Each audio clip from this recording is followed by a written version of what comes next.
Sir क्या नाम है? मैं डॉक्टर महासिंह पूनिया कुरुक्षेत्र यूनिवर्सिटी से। और मैं सबसे पहले हाइफा का आभार व्यक्त करना चाहता हूं कि उन्होंने मुझे लाइफ टाइम अचीवमेंट अवार्ड के लिए चुना है।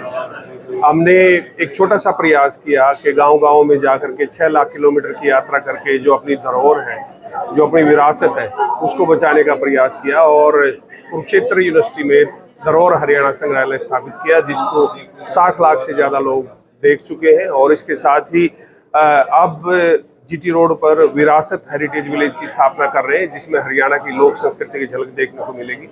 इसके साथ ही जो हरियाणवी लूर नृत्य है, जो 50 साल पहले खत्म हो चुका था, उसको भी हमने यूथ फेस्टिवल के साथ जोड़ करके रिवाइव करने का प्रयास किया है। और इसके साथ ही रिचुअल्स हैं, हरियाणवी जो पगड़ी है, उसको भी लाखों लोगों तक पहुंचाने का प्रयास किया है। इस कड़ी में मैं हाइफा जो परिवार है उसका हृदय से आभार व्यक्त पैदल यात्रा का आपने जिक्र किया है। हमने 6 लाख किलोमीटर की यात्रा गांव में की और उसमें हमने गांव में जितनी भी पुरानी चीजें थी उनको संकलन करके उसको धरोहर हरियाणा संग्रहालय के रूप में जो है तब्दील किया। यात्रा के दौरान किस तरह की चीजें आपको मिली? यात्रा के दौरान हमारे को जो पुरानी चीजें जो हमारे बड़े बूढ़े जो है यूज करते थे, वो सारी पुरानी चीजें 200 साल 300 साल पुरानी, जैसे रथ है, मंजोली है, बैलड़ी है, तो इस तरह की बैलों की गाड़ियां हैं जो आज जो है बनती नहीं है। एक दौर था कि जब हरियाणा में ये सारी गाड़ियां बनती थी।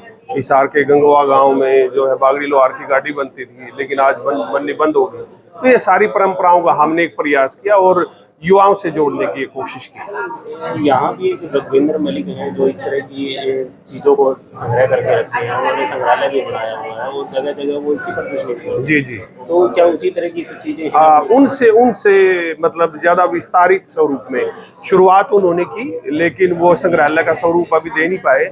और उसके साथ ही हमने उससे ज्यादा जितने भी हमारे ग्रामीण काम धंधे थे 36 बिरादरी के, चाहे लोहार है, कुम्हार है, सुनार है, नाई है, तेली है, धोबी है, जुलाहा है, बड़गुज्जा है, जो उनकी लोक पारंपरिक शब्दावली थी उसको बचाने का प्रयास किया और उसको जीवंत करने का प्रयास किया और युवा पीढ़ी से जोड़ करके उसको एक संग्रहालय का लगभग 1 एकड़ में जो है विस्तारित स्वरूप दिया। और अब लगभग 10 एकड़ में हम जीटी रोड पर ऐसा ही जो पूरे उत्तर भारत के जो लोक पारंपरिक काम धंधे हैं उनको जीवंत स्वरूप में दिखा रहे हैं।